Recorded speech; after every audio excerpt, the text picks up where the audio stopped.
ரூபாயாக 1000 பொன்னியின் சாதியது அன்னையர் வந்து புகழடி என்றார் மகாகவி பாரதி. அன்னை பாரத மனக்கெட்டும் தெற்கெட்டும் மாறுபட்டு கிடந்தது, அதோடு கூறுபட்டு கிடந்தது. வணிகம் செய்வதற்கு நம்மை அடிமைப்படுத்தின கொண்ட சில புள்ளிகள் வெள்ளையருக்கு உதவினர். காலம் உருண்டோடியது. அன்னை நாட்டின் வளம் அந்நியரால் சுரண்டப்பட்டது.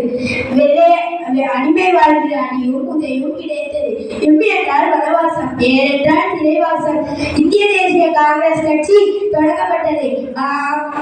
காந்தியடிகள் தலைமையேற்ற பின் வெள்ளையருக்கு எதிரான போர் தீவிரமடைந்தது.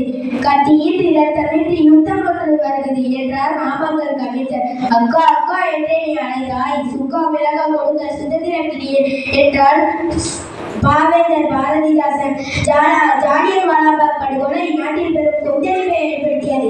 சென்றெடுத்தார், கல்லூரித்தார், சுதேசி நாவாய் சங்கம் மூலம் கப்பல் விட்டார். காந்தியடிகள் தண்டியிலும் ராஜாஜி வேதாரண்யத்திலும் உப்பு காய்ச்சி போராட்டம் நடத்தினர். கொடிகாத்த குமரனின் மரணம் ஏழை எளிய மக்களுக்கு விடுதலை கடலை மூட்டியது. சட்டமன்ற இயக்கம், ஒத்துழையாமை இயக்கம், வெளியேறு இயக்கம் என போராட்டம் தீவிரமடைந்தது. ராஜாஜி பர்மாவில் இந்திய தேசிய ராணுவத்தை அமைத்து டெல்லி சலோயத்தில் விரைந்தார். செத்துமணி என்ற உலகம் பின்னை பிறந்தது.